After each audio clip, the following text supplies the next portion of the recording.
All right, welcome back, everybody. Welcome back to yet another TapDaddyBeats stream. Welcome to another Saturday morning cook-up. Let's go. So today we're just doing a 3-hour-long studio session. Just trying to make the best music that we possibly can. That's the idea for today, as always. Before we dive into it, just wanted to show you guys, this is where you can find me on all platforms. I am TapDaddy on all platforms. So go check out the music for sure. If you're trying to find the music, this is where you can find it. And this is my most recent release we're listening to right now. Recrudescence. Beautiful, beautiful stuff. And I got a new EP coming out soon, Sunrise Serenade. Definitely go pre-save it. It is coming out in pretty much 1 week, 5 days, 10 hours, 58 minutes, 38 seconds, 37, 36. Yeah. Good stuff, good stuff. All right, let's dive into some music. Let's get into the music. I'm gonna pause that real quick. And let's just dive into it. So I saw that earlier in one of my recent videos. One of you guys left a comment, basically saying like, "Man, like that looks cool and all, but what if I don't have an MPC? What if I don't have a MIDI keyboard? Like, how would you make a beat then? You know?" So, and I thought about that, like, a lot of you guys aren't working with like MIDI keyboard. They certainly make your life easier, but they are unnecessary at the end of the day. So I figured maybe today the goal is to let's make a beat without using the MPC, without using a MIDI keyboard, and really I think all I really need to do this, and all I'm gonna use is my computer keyboard. That's you've got all of your possibilities like right here, you know? So I think you guys will see that at the end of the day, the real MIDI keyboards were the friends we made along the way. So let's get into it. Let's see where we can start. So I'm gonna start by listening through some sample material and just seeing maybe what we could be sampling, what we could be chopping, and we'll just kind of go from there. So let's see, and I just got a bunch of new samples and stuff. Let's see, I think I downloaded some good like soul samples, and let's hear some of these. Oh, that's pretty good. I think I had a B-side to this. Oh yeah, beautiful. That's pretty nice. What else do we got?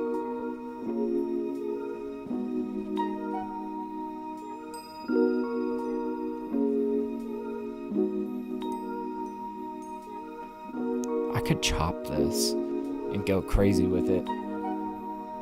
And I like it because it's got like so much room on it for us to like do stuff. Let's go check out though, like just like some piano samples and whatnot.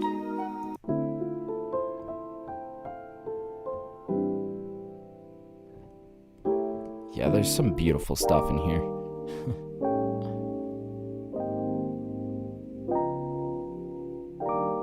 Ooh.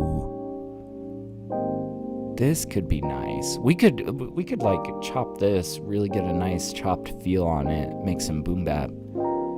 Yeah. All right, let's get started on our drums. And as I said, I'm not going to use my MPC. We're going to do this just using our computer keyboard. So let me go grab a drum kit, and let's see what we can make here. So I'm just going to grab this kit that I've been vibing with lately. Now I want you guys to notice there's this like little, this little piano key emblem up here in the right. This will turn your keyboard, your computer keyboard, into a MIDI keyboard. So if it's toggled on right now, if we toggle it off, then it's a regular keyboard. Toggle that on. All right, so let's go see, because in order to use this, I'm gonna have to shift around the placement of these of these one shots. Now you can see as I'm tapping, there's like, I can see which pad it corresponds to down here. So let's just like starting with our kick, let's see what we got down here. Okay, I want to take this guy and I want to move him up here. So let's, perfect, awesome. And then maybe we get that other kick and we put him right next to it. So let's see, that would be right there.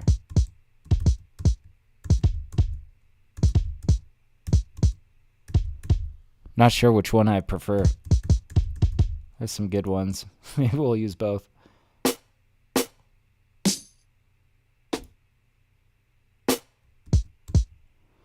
And I think I'll put this guy like over here. Come on. There we go.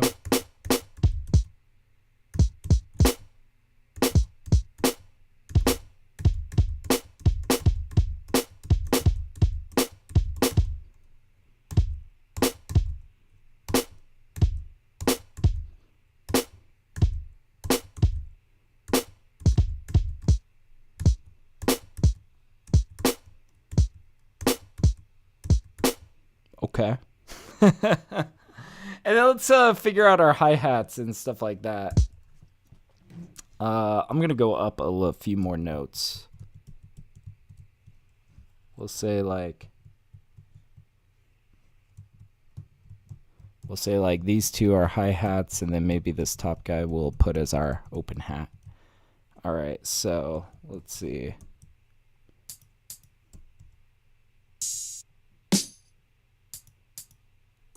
Oh, we've just got one hi-hat. That's fine.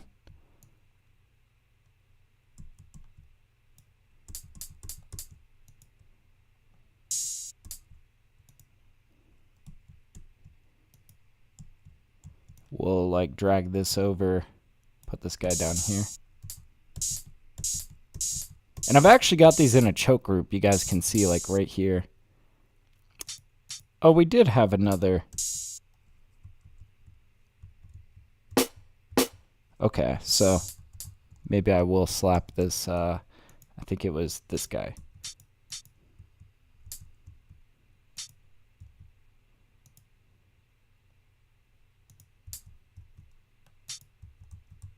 Okay, so I'll drag this guy, put him here. Okay, so, you know, a little bit of tedious setup. We're just like, instead of having this mapped out to my MPC, I'm literally just mapping it out to my computer keyboard here.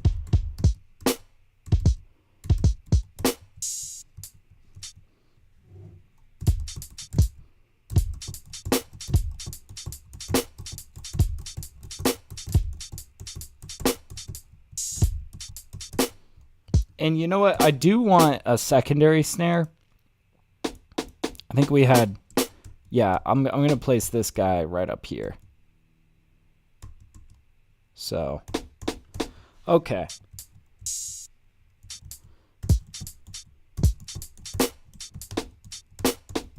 Okay, so now we've got, you know, something here. All right, let's just lay down like a simple like kick and snare pattern, and then we'll worry about the hi-hats. I think sometimes it's a little bit easier to not get ahead of yourself and not try to do like everything at once, you know? So we're just gonna like,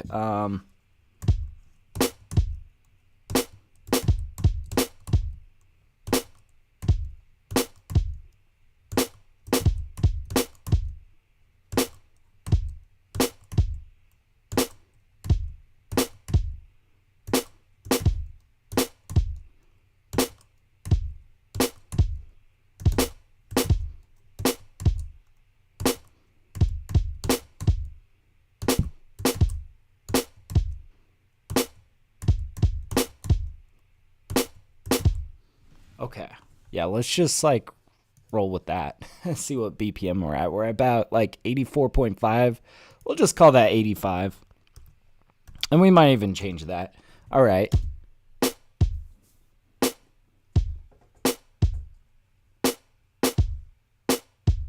Yeah, I'm thinking we might bump this up.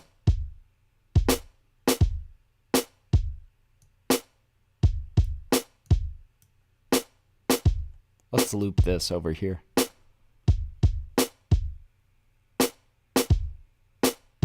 Okay. Yeah, let's keep it simple. All right.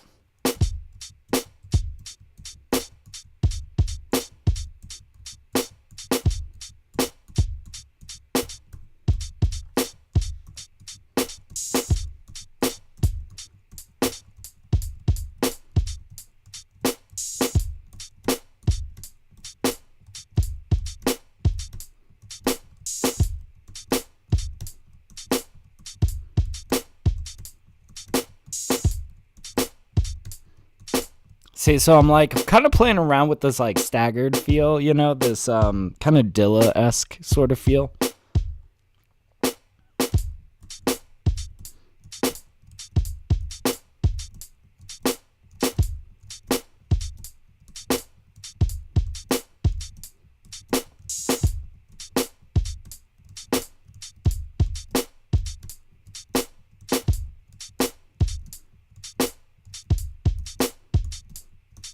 Or we could go double time. You know, that might even be better. Like let's actually lay this out in the grid, because there's another way to do this. You know, we don't have to just like tap it all out on our computer keyboard. We can also kind of pencil it all in. And I think that what you're going to find is what's going to really breathe a lot of life into this is if you pay special attention to the velocity of each of these notes. That's the only real thing, like difference between, you know, cooking up drums on an MPC. These can like measure your velocity, you know.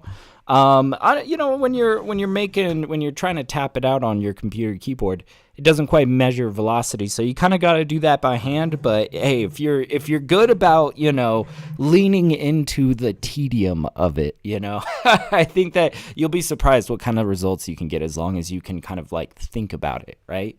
So,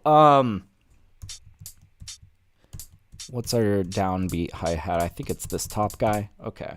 So I think what we're going to do is we're going to pencil this in. So let's see if this is the rate that we want to go for. Yeah. Okay, so we're going to do like these kind of things, right?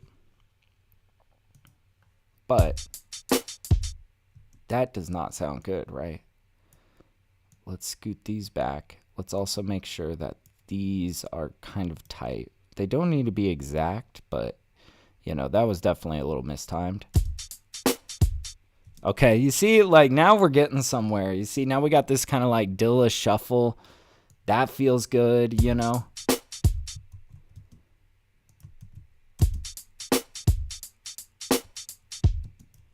Yeah, let's just paste this down.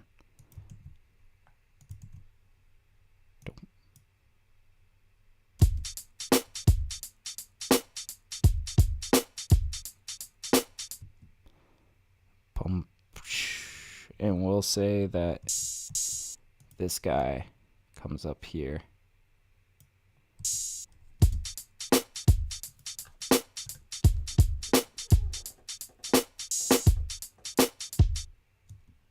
Okay. And yeah, you could kind of hear that was pretty off. But, and then I'm also kind of thinking, like, you know, we could dress in, like, you know, a little bit of syncopation here.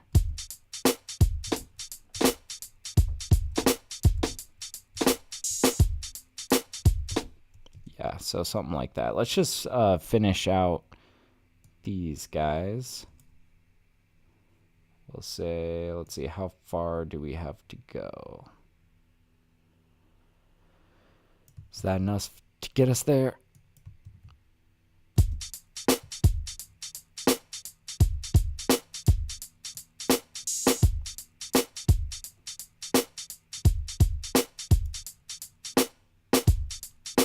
Oh, that's kind of nice with that little stop. Okay.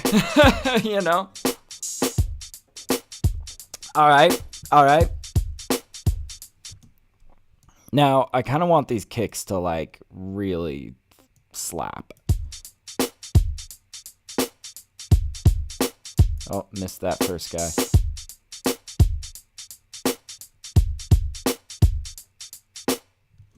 Now, let's see.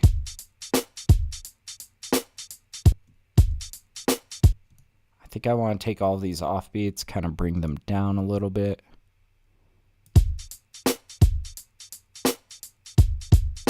And in fact, I think that we can kind of take all of our hi-hat stuff and bring this down a little bit more.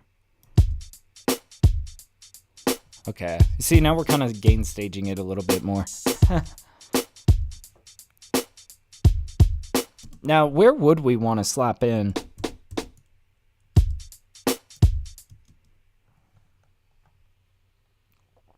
Okay, so let's pencil this in.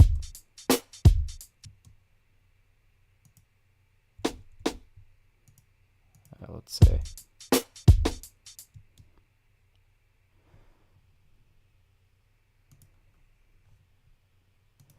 Yeah, let's just kind of like zoom in here.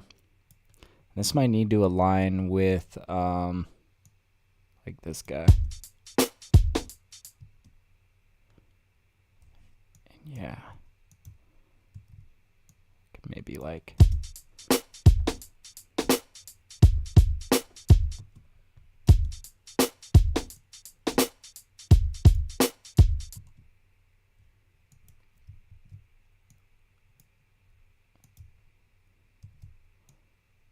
can kind of buddy these up with this.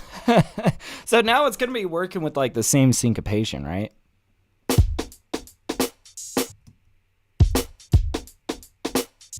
This felt a little bit awkward. Let's line those up better.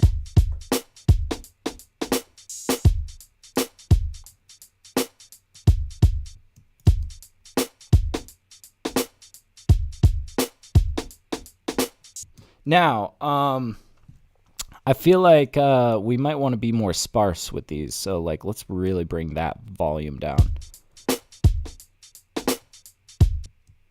It's a little bit too far down.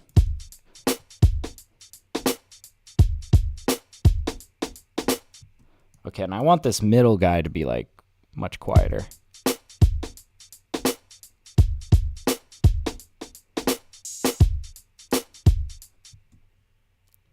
Okay. Let's see. Can we just paste this in like right over here? Don't. Whoa.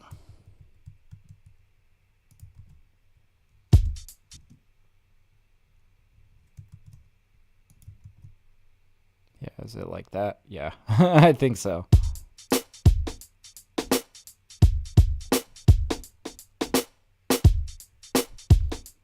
Okay. We're getting places. Now, let's do a little bit of drum processing on this. See kind of where we can take this.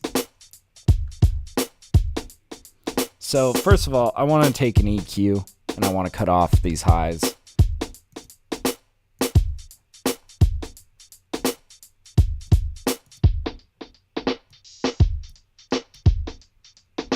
Okay. And I think I do want to mono this, just kind of give it a very like sampled kind of feel. Let's see. Let's just bust out our utility here.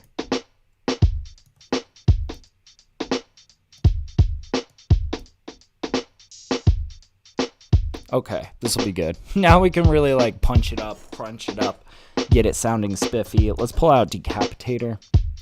And by the way, if any of you guys are like, yeah, but how would I do this without all your fancy plugins? Drum bus. In fact, let's just go pull out the drum bus. The Ableton stock drum bus is actually a great tool for boom bap. Let's see it.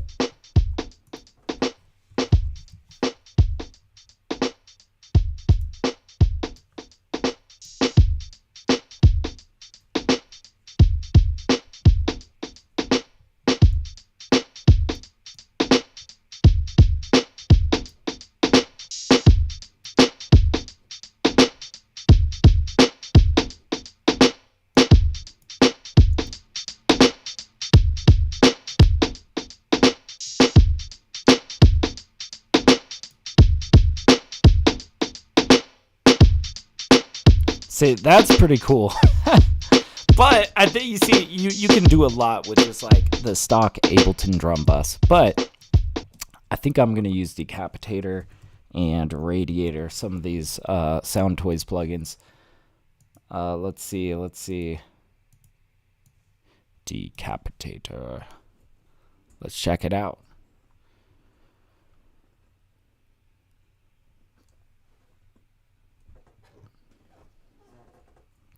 All right, here we go. Cool.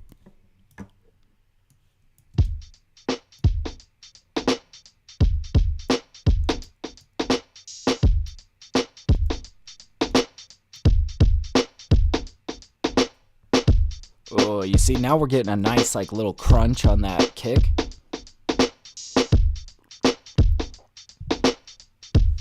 Might even try kicking this up in BPM a little bit. Let's go 90. Maybe 92.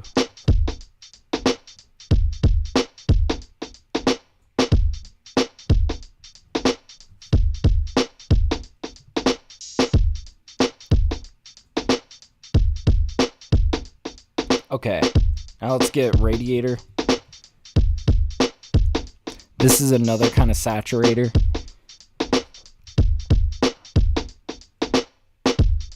And I specifically like this saturator because it has different knobs for bass and treble. And that can be really fun for, you know, like saturating but preserving like the low end, you know?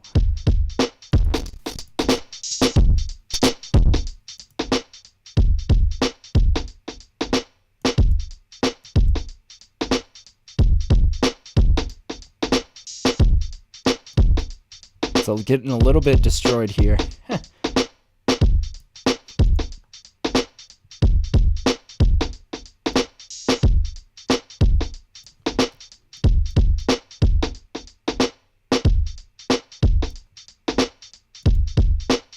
We could pull back on this a little bit more.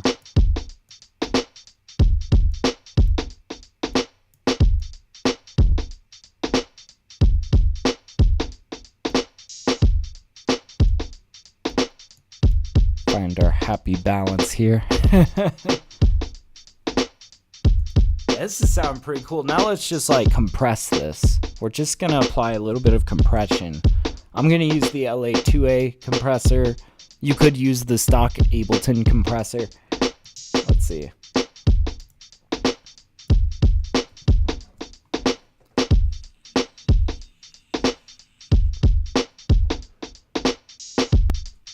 All right. Let's see what we got going on here.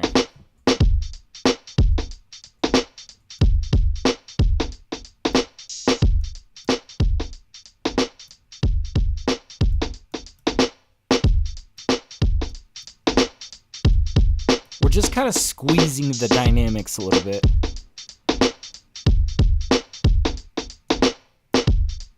See, if we go really extreme on it,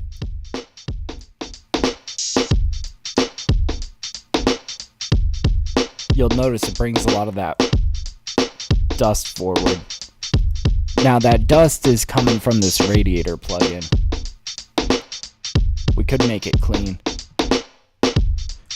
And something else you're going to notice about this compression, it kind of changed how the attack of these notes feel. They are really like, you know? Snappy. Like, hell yeah, dude. Nice. Okay. Yeah, let's go chop some samples. All right, let's go chop some samples. And also for those of you guys that are just joining us, we're making a beat without using a MIDI keyboard. I just want to show you guys, like, you guys can make some really sick boom bap even if you don't have any MPC, if you don't have any MIDI keyboard, that's all good. So, let's see. We had, yeah, this we were kind of eyeing.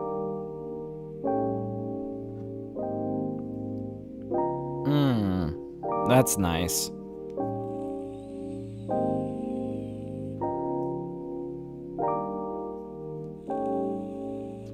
Let's see if there's any variation.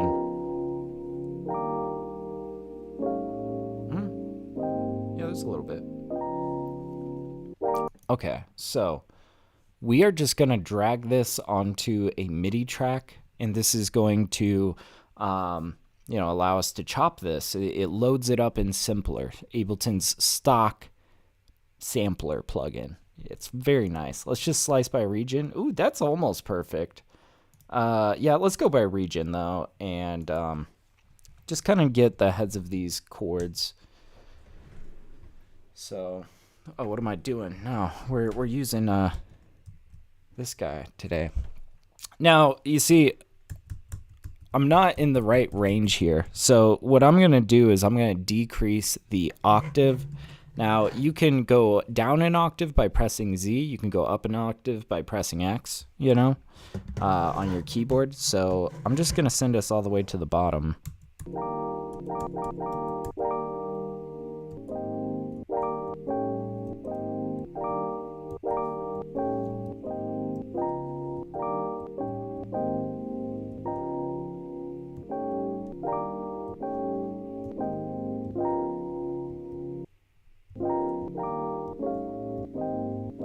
See, that note is like really the only real variation that we got there. So we'll probably start here.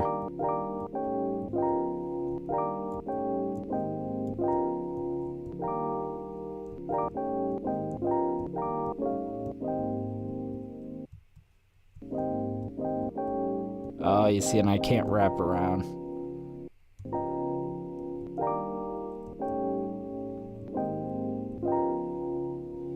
And you might notice a few like clicks in there and whatnot, some pops. Let's add a little bit of fade in. That's just gonna help eliminate some of that clicking that we hear on the heads of the notes.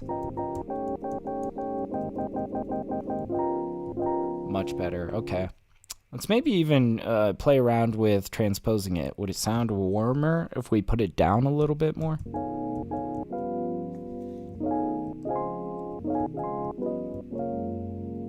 Oh.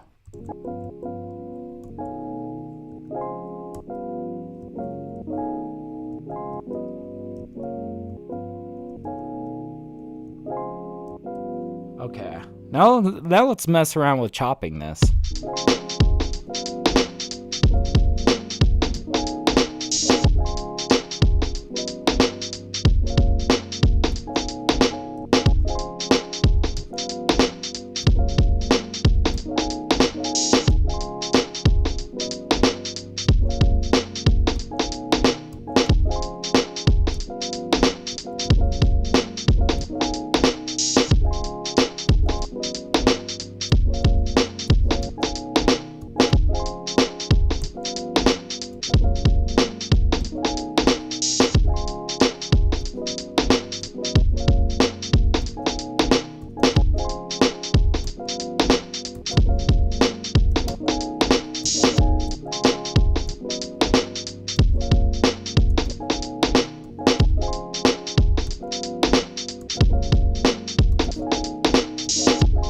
I'm getting rhymes like dimes sort of vibes from this.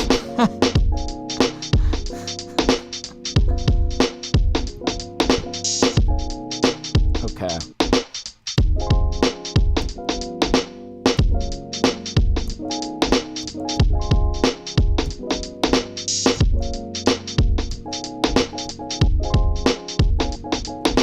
I also want to zoom in to make sure that, yeah, you see, so I feel like a lot of these aren't quite exactly on the heads, and I kind of want to scoot these to be more, so I can get more action on them, so I can like really do my stutters and stuff.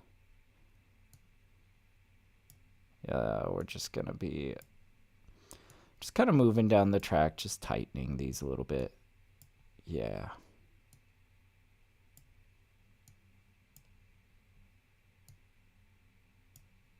Okay. It'll all be worth it, I promise.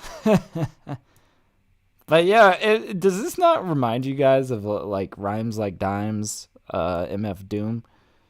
Like that's some, dude, that's a vibe and a half.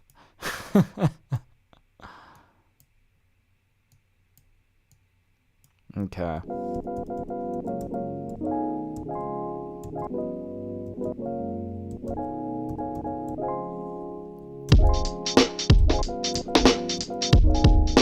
Okay.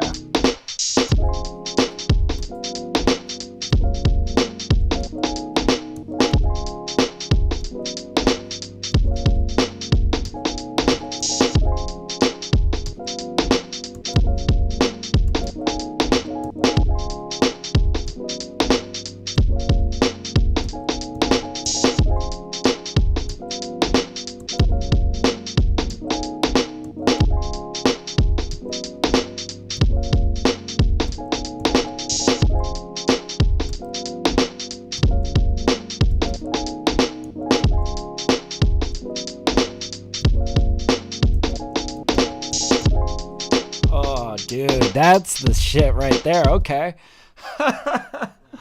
Damn, I like this. I like this a lot. Yeah, okay.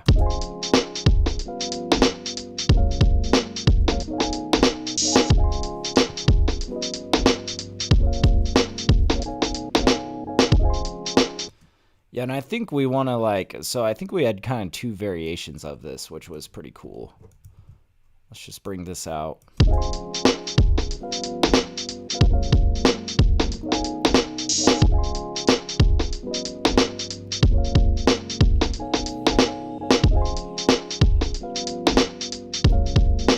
I want to add a little bit of warmth to these, and I think a little bit of compression is going to kind of do the trick for these chords. Just kind of fatten them a little bit.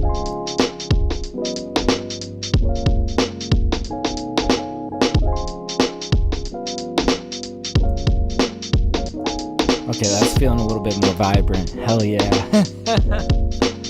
Okay, now I wanna try to lay down a simple melody. No MIDI keyboard. We're just doing it all on the computer today, or at least for this track. Let's do it. You know, I feel like there really are pros and cons to laying down a melody without a MIDI keyboard, because I think that you kind of just like approach it a little bit differently. I guess I would just say sometimes you can produce beyond your musicianship when you are getting really tedious with the MIDI keyboard, you know, with the piano roll. You know, if you really take your time with it, if you really know what you want it to sound like, there's no reason why you can't sit there at the piano roll pecking away until it, you know, some melody sounds as nuanced and interesting as you want it to be, right? But also, you can just, you know, clank away at your your computer keyboard. And I would say sometimes the melodies that I get from clicking away at my computer keyboard is they sound very bing bonky. You know, they're like bing bong bong, you know, like and I kind of want to chase some of that today. Like, why not lean into the tools that you got? Like, let's do it. Let's do it. Let's lay down this. I want to grab something from like, we could, okay, I'm kind of thinking of two instruments. We could do like something kind of steel drum that's kind of bing bonky, right? Or I'm kind of thinking there's like maybe something in that augmented mallets plug-in. Let's dig that out, see if there's something in here that's gonna be cool. All right, see, but we're making progress. We got the real meat and potatoes in place. We got the drums, we got the piano or the key chops, you know. Like, now we're moving on to melody. Let's see. What do I want? Anything in the mallets? Felt vibe.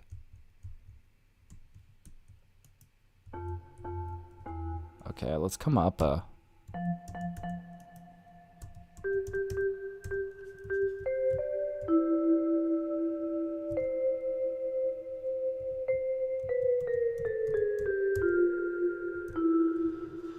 no idea what kind of key signature we're in. What about crystal vibe? Am I not in the right key range?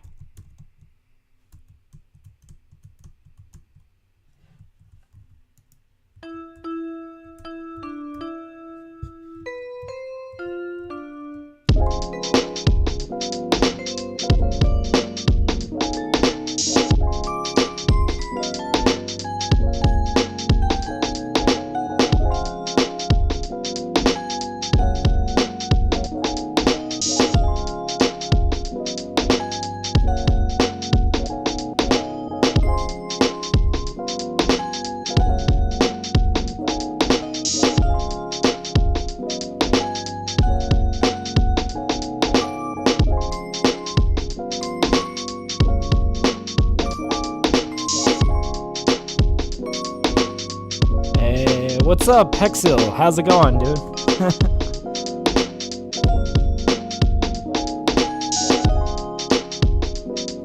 Woo. This just sounds like.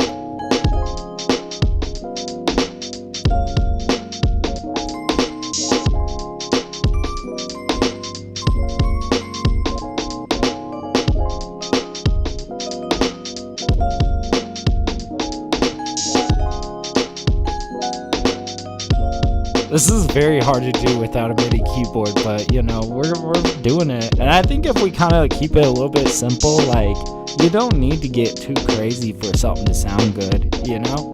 Hey, and what's up, Aiden Dodge? How you doing, man?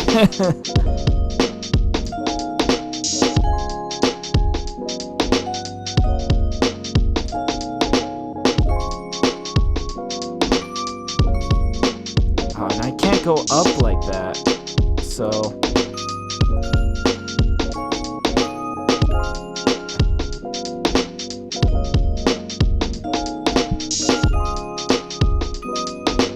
Oh, you see, but I can switch.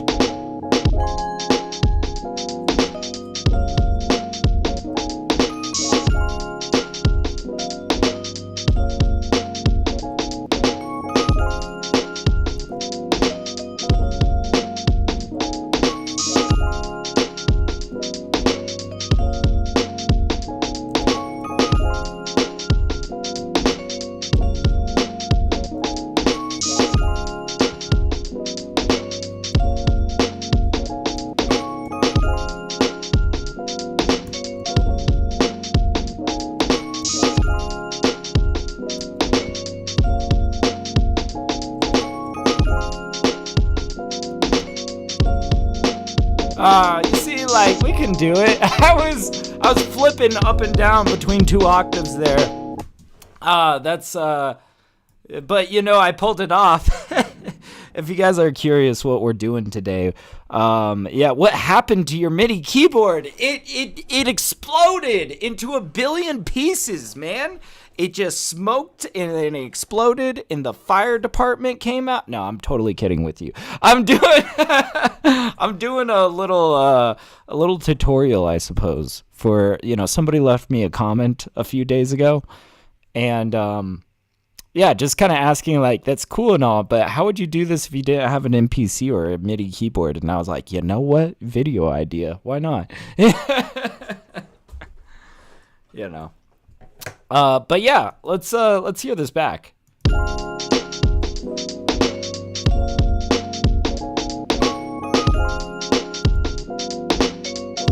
Okay, so not the most perfect timing.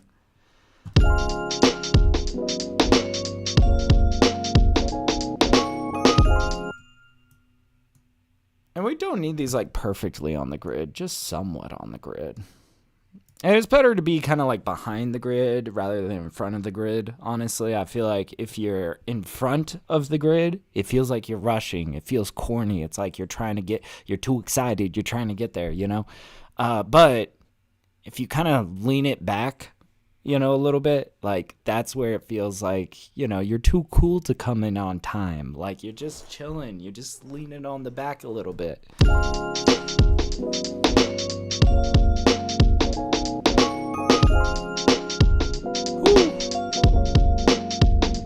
Okay, so that wasn't the right. We could do variations like that, but I just want to keep it simple right now.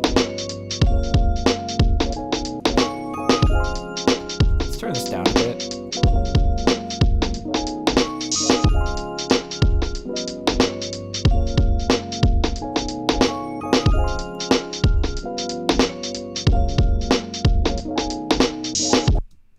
Dude, that's fucking cool. But I think we need to bring that back a little bit. There we go. Now we got a little bit of an A side, B side. We got this melody on the B side. Okay.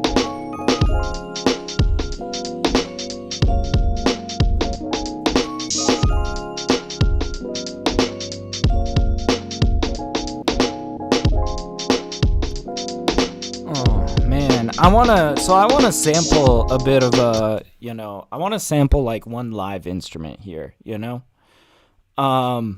And also, just on the topic of having minimal gear and trying to make the most of things, like, I don't know, I feel like this is sometimes hotly debated amongst producers and whatnot, but I think that most of you guys that are watching this are probably hip hop heads like myself, so you guys probably have zero moral zero moral quandering with sampling or whatever you may, however you may say that. I guess I would just say this in terms of strategy when it comes to sampling. I think, first of all, the only thing that matters is how good the music sounds, right? So don't get too in your head about like, oh, but I didn't play my own piano or whatever. Fuck that. Fuck that. Just make music, right? And I would say, secondly, you can use, what you're sampling, the choice of what you're sampling to really elevate the quality of your music. So, like, if you crave, like, a live instrument, a live saxophone, a live trumpet, something with a little bit more nuance than a crappy-ass MIDI saxophone, right? Go sample a saxophone, like genuinely, go do it. Like, it doesn't matter. I mean, legally it might matter one way or another, but also if you're worried about permissions, there are so many different ways to get permissions to just like nice sax licks and stuff. Shout out to Splice. I grabbed like 1,000 different sax licks this morning. I just stockpiled this shit, man. I got like 200 gigabytes of assets that I have permissions to, and you know what? It's great. I love it. So like, don't overthink it. That also can carry you a long ways, I think that also, by sampling stuff, I think that I tend to want to make the stuff that I sample eventually. I'm like, ooh, I really like bossa nova. I think I might want to make a bossa nova track. And you know what? The sampling has led me down so many different paths in production outside of hip hop. I've made orchestral stuff purely to sample myself. I've made jazz music purely to sample myself. I've even just made like bossa nova music and put it out because I like it, It's good. So anyways, let's go digging through. No, I got all my sample material. That's all good, Aiden. Let's go grab like a nice like maybe trumpet lick. If we get something nice and happy, and I see I've got a bunch of sax licks here. What did we have? It's a little bit too.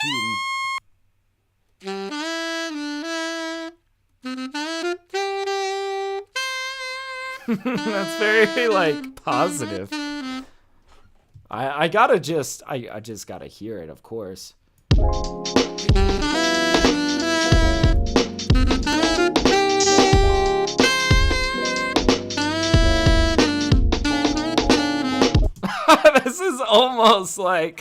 This is like friendship forever kind of type beat. You know what I'm saying? Like, this is wholesome as fuck and I love it. It sounds like shit right now, but like, let's make this work, like, god damn. First of all, let's get our pitch right. Woo!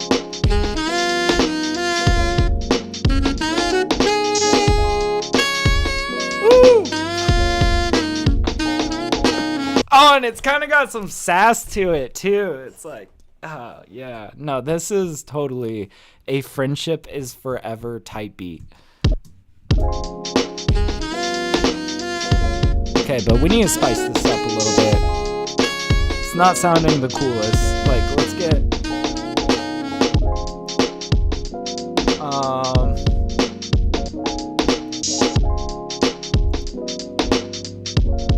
let's get our vocal pop hall out.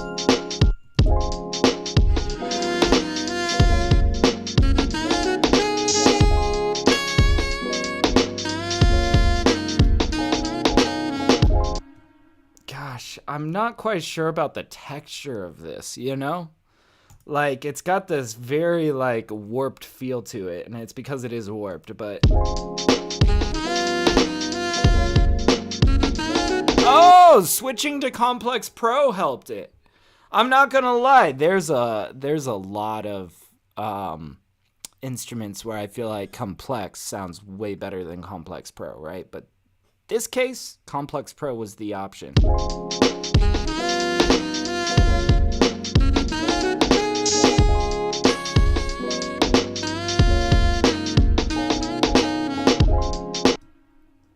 Ba ba ba ba ba ba.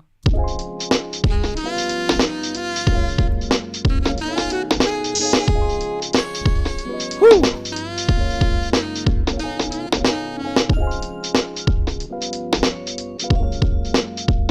Oh.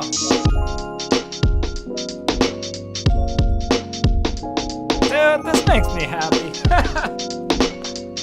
All right.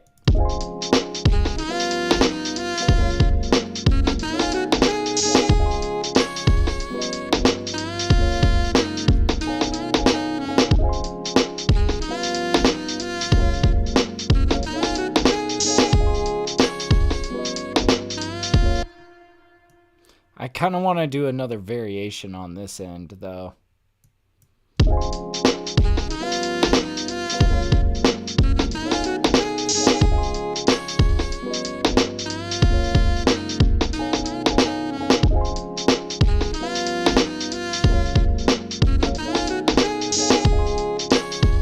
And I don't want to hit that top note there. I want to replace this note with something else.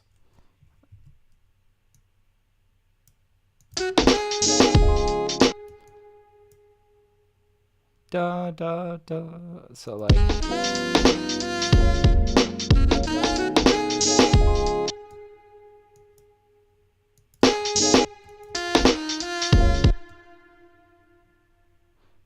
Ba ba ba ba. Bum ba da na na na na. Yeah, something. Let's get this.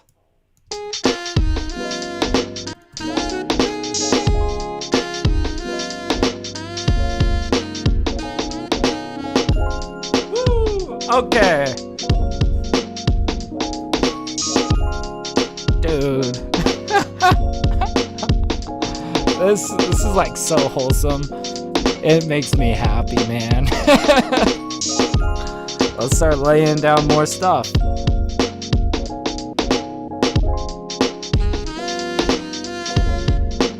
Let's bust out more instruments. I'm kind of thinking Purity is going to be the vibe here.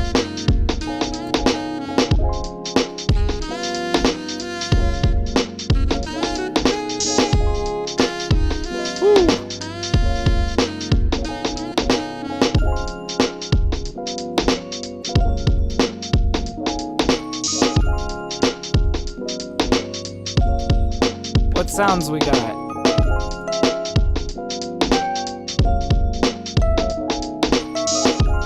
Oh shit, am I gonna have trouble with the Purity plugin because it's got instruments tied to, it's got functionality tied to notes? Oh, that's gonna be really annoying. Ah, damn, I can't use Purity. Not in this sense. So this would be where actually it does make sense to pull out just the trusty old piano roll. Now, I've got to hear though. Okay, so that note is safe.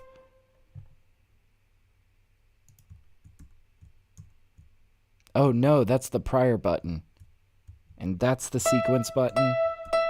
Is this note tied to anything? Okay, no.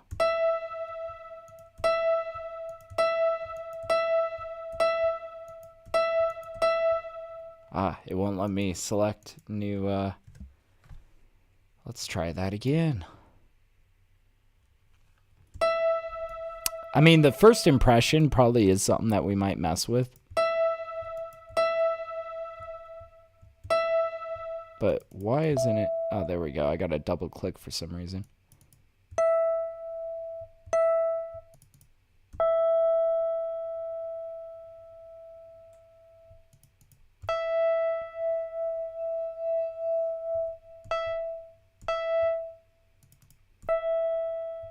See, so like there's a lot of sound selections in here that I think would like fit right at home with this almost like cheesy like 80s vibe of like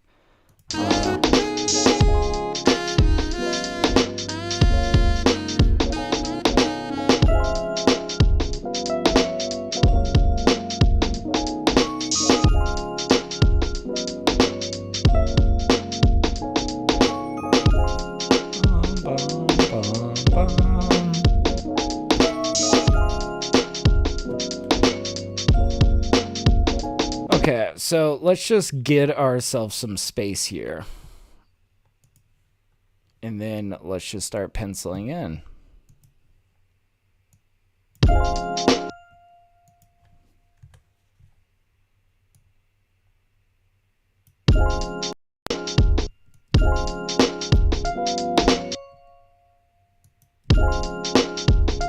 we go. Hey, welcome on in. Eddie? How's it going, dude? Thanks for the sub. I appreciate you.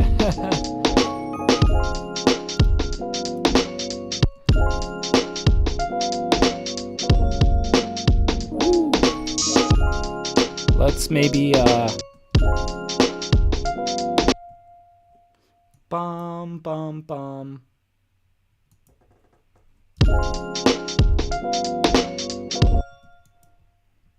Bum bum bum.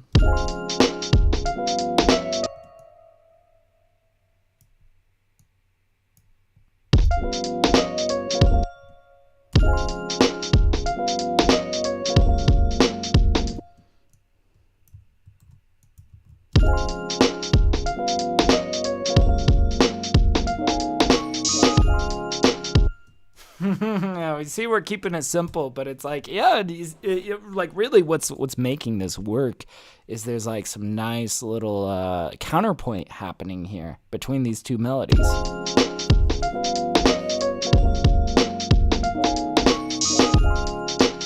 Bum bum bum. Yeah, we'll just like hit that with that again.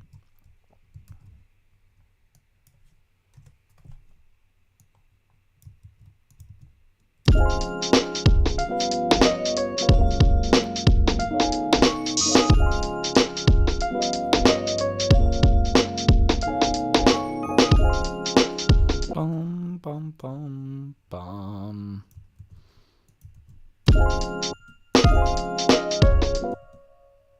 Nope.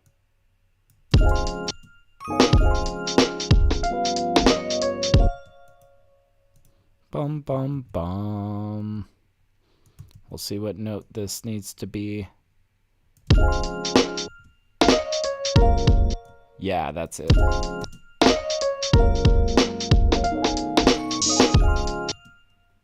Bum.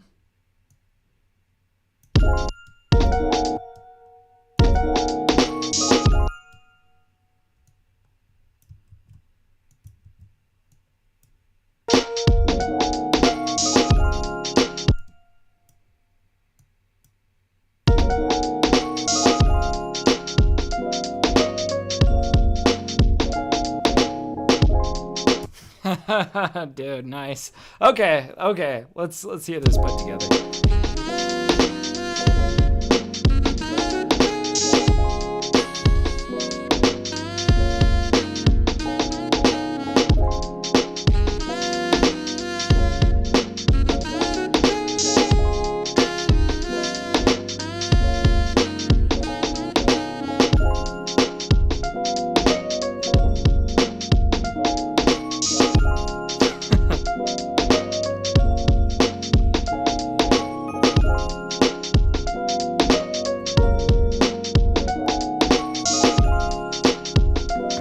I think we can do some touch up on that little,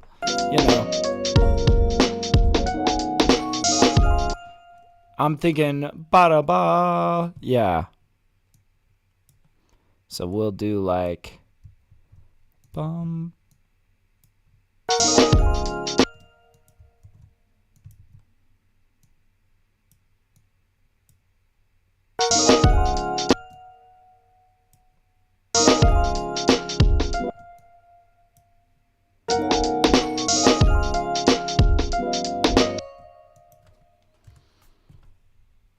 just extend this out. You see, I'm kind of like intentionally, I don't want that to land together with the other note, right? I'm trying to create counterpoint here.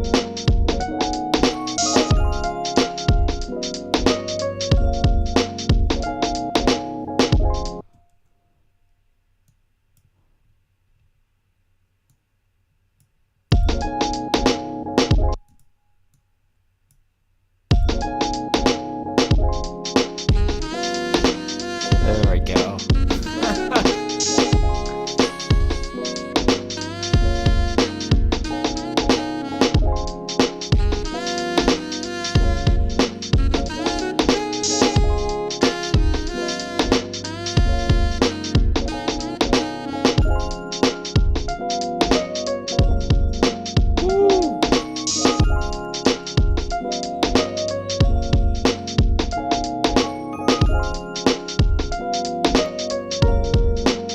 All right, now let's keep it moving along. Let's not dawdle. Let's just keep moving. And I'm kind of thinking like this might be a good section for like a small bridge. So like,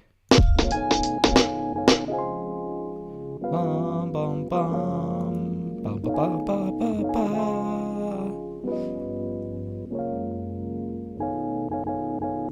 Maybe. Or we could bring them into like something else kind of different and interesting. Maybe like a flute solo or a trumpet here. Ooh, a trumpet would be cool, you know? And then we could bring them back around to the friendship is forever type sax lick.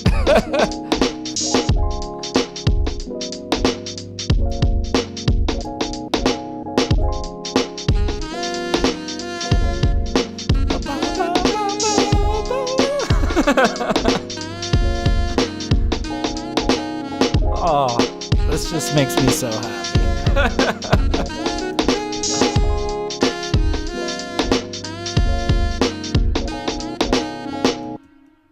And then we like play them out on this, but we start to fade.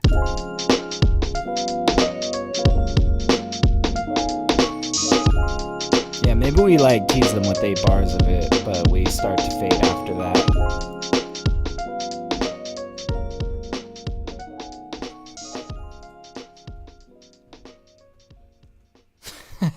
But like I said, like I want to hit this bridge, you know? So like, and you know what? We should also set up for intro. Yeah, let's make it a full song, guys. Let's make it a full song. Full song, 100% made without MIDI keyboard. Just to prove it to you guys. Just to show you it can be done. Okay, so I'm thinking we can take these out here. And honestly, I feel like this could be like space for somebody to like, I don't know, some sort of dialogue intro would be cool. I might like leave that up to the artist. We can just kind of leave this hanging right here.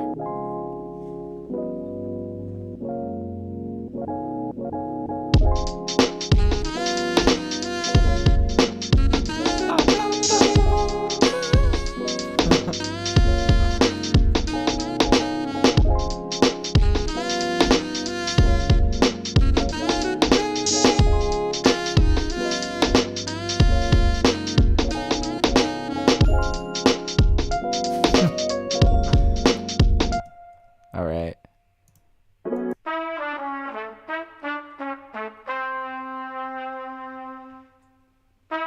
Oh.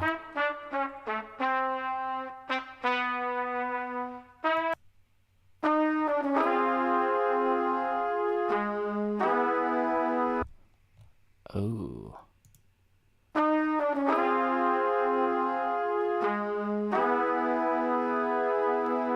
And then what's this over here?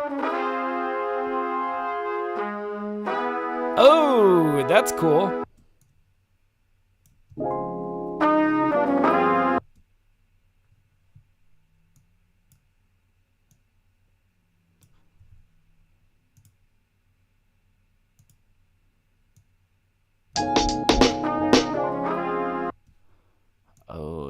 this could be really awesome.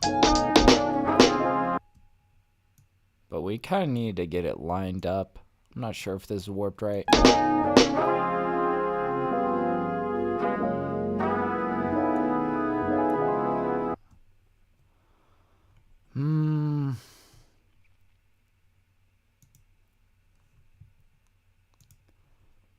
So like this is supposed to be 85 BPM.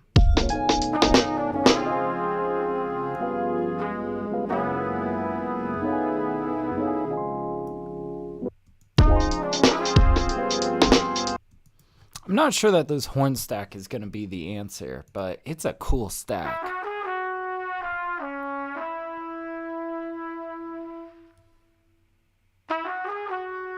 Something like this could be the answer, though. We got a little bit more to work with here.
Oh yeah, let's go lower.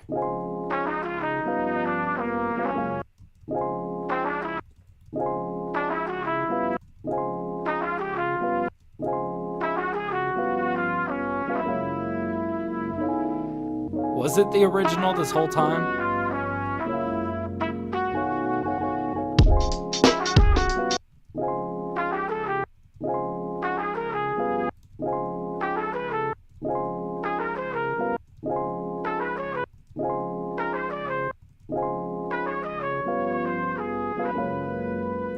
I'm thinking it's +7.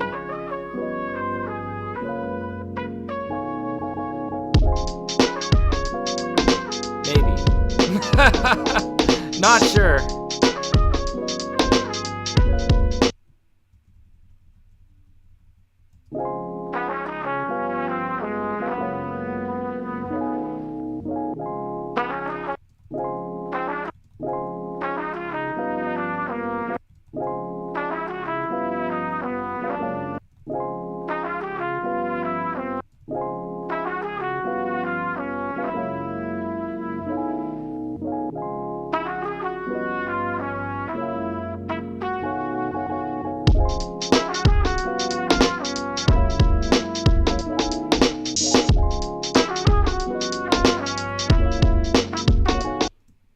What if we, I'm just curious, I'm trying things.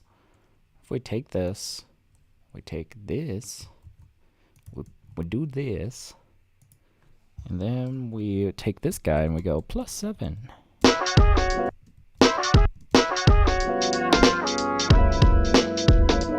Not quite. That's gonna sound terrible. Never mind.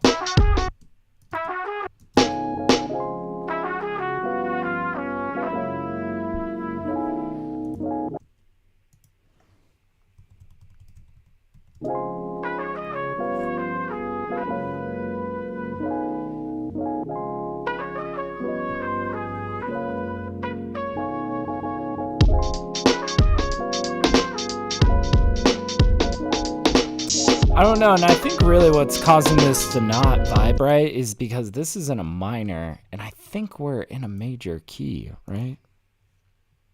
Yeah, D sharp major.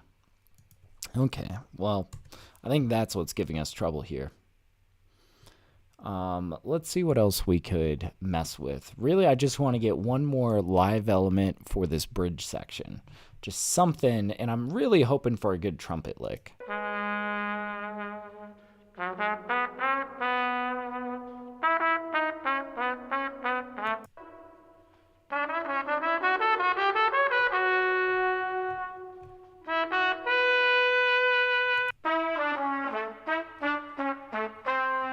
Okay, so we did consider this. I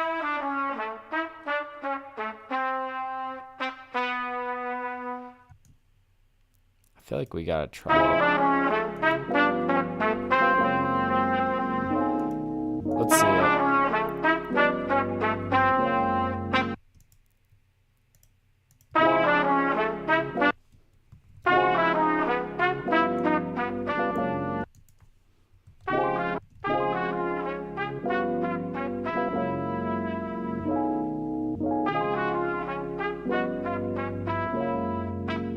It's a little bit rushed.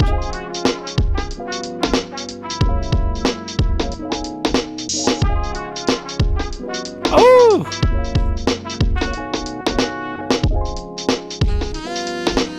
Dude, nice.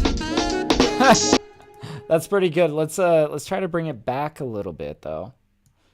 Let's try to bring it back so that you see how these chops are like a little bit behind? That's what we want for this lick. We want to like scoot it back a little bit.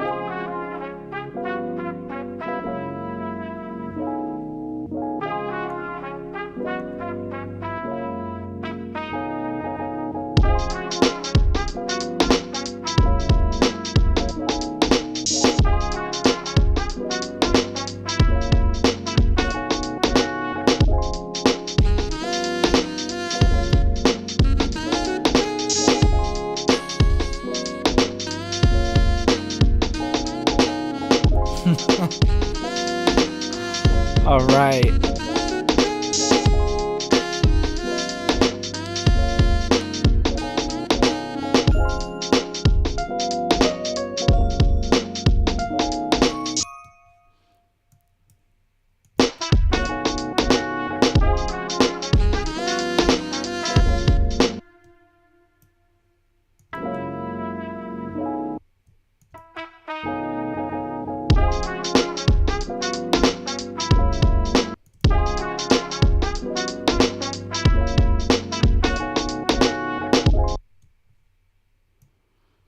And I would love to end on a note that's like a little bit more a resolve.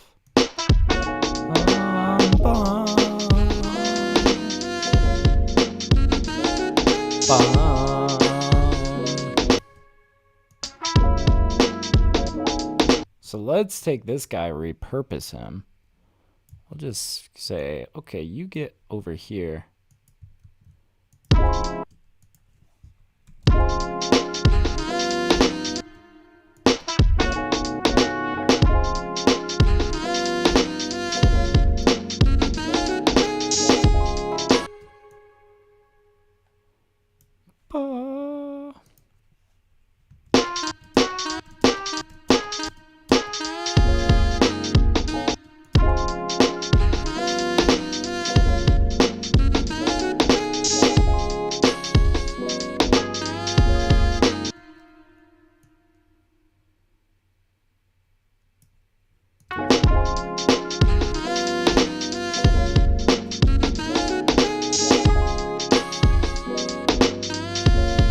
For that, maybe we want that to kind of like swell in. Just a little light detailing in the background. It's kind of like helping us trade off from that bridge section into that sax hook. Oh man. And I think we got something here, guys. Boom! There you have it. How to make a boom bap beat without a MIDI keyboard, without an MPC, without nothing but you and your laptop and Ableton Live. That's amazing. Oh man, we did it. Let's hear it back. Let's hear it back. Oh, here we go.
Oh, man, that is golden. Hell yeah.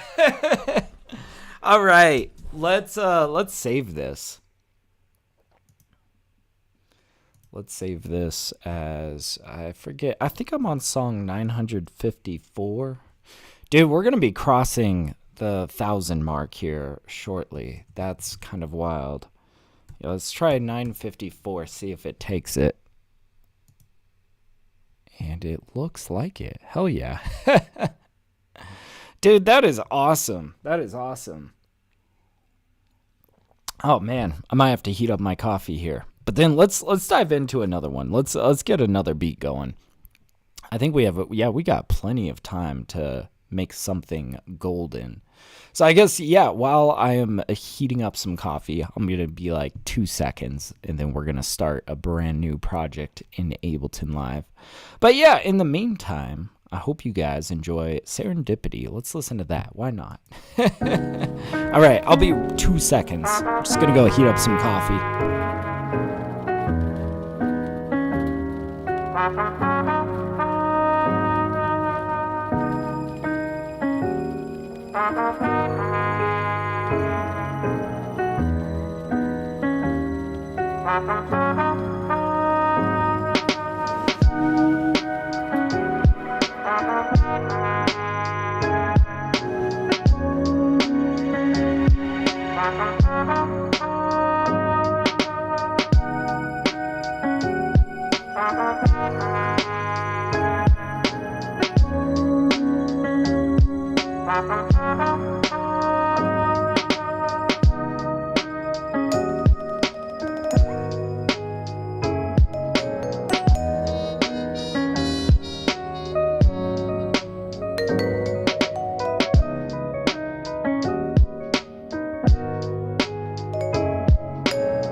All right, we are back. We are back. Hell yeah. Let's put the kibosh on that. Let's dive back into Ableton Live. But yeah, we're going to start a brand new set. But yeah, Aiden says, I know you said you didn't need a flute sample from me, but I recorded one anyway because I was bored. Oh, hell yeah, man. Yeah, he says, oh, you already fit. Yeah, we fucking stomped it, man. We stomped it. I think that was like about an hour, 10 minutes-ish. Not bad timing, you know, considering I was working without an MPC, without a MIDI keyboard. It's, you know, it's good, though. I like how that sounded, man. Super like cheesy, and I like that cheese, man. I don't know. I like wholesome cheesy music, okay? It makes me super happy. I don't know. Anyways, here we are, brand new Ableton Live set. Let's see what we can make with it. Now this one, we're probably going to be busting out the MPC, the MIDI keyboard, all that good jazz. Yeah, you sent it in DMs. Yeah, I don't really sample from chat ever. I'm sorry, Aiden. Let's see where we're starting here. Let's see. Let's go just grab some boom bap kits. This is not bad. This is a little harsh.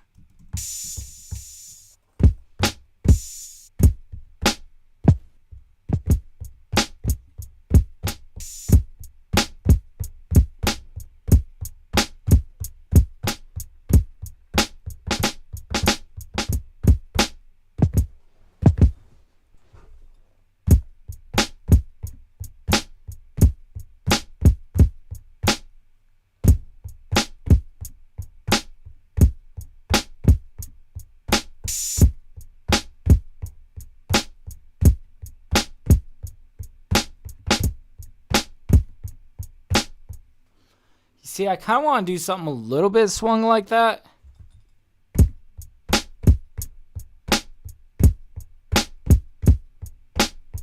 But yeah, I see Aiden says, I remember one time you sampled a guitar someone sent you. Oh, I think you might be thinking of Playlists, our moderator.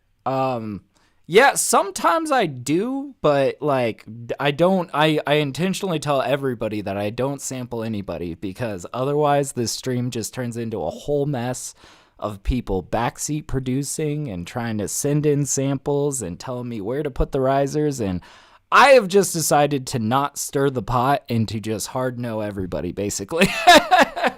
I mean, oh my God, I can't tell you how often it is. I'm just cooking up and people are just coming in left and right like, you should put a dubstep bass in here. And it's like, we're making lo-fi. What are we talking about, guys?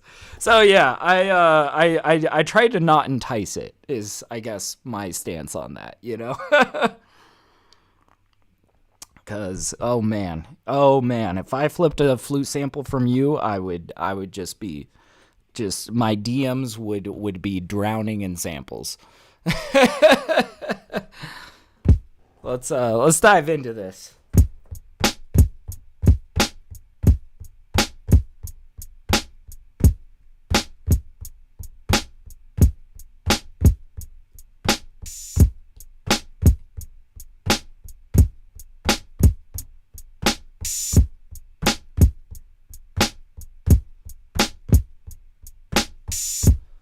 Something like that. Something a little bit swung could be cool. All right.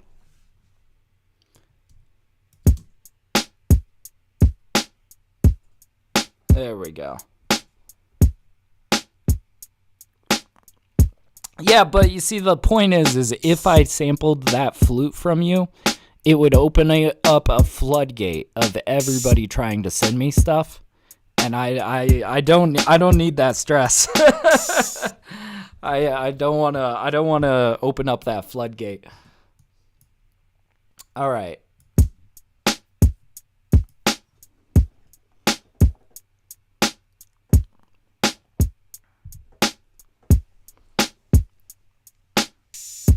Okay, and I feel like we have room for like some snare fill stuff. Do I have an extra snare on this? Yeah.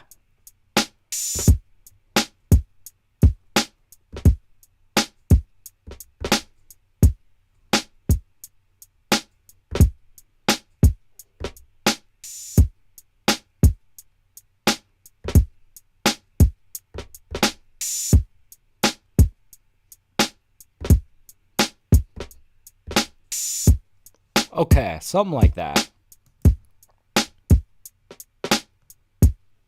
There we go.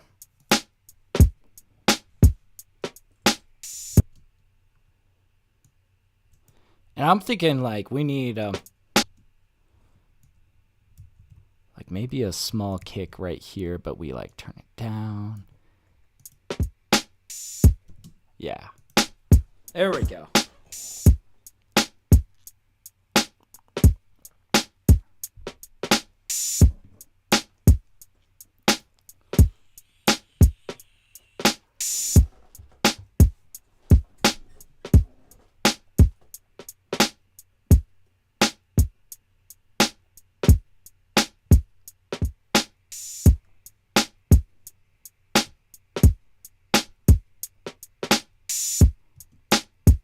And I feel like we might even do another one of these little kicks like over here. Yeah.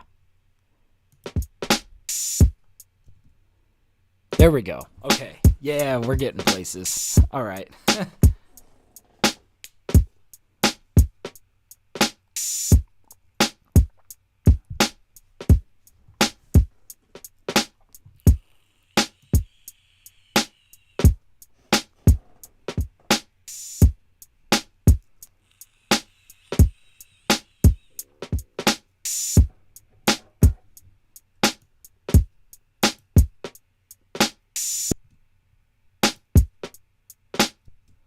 And that's another one. You see, it just feels incomplete. It just feels very incomplete without that.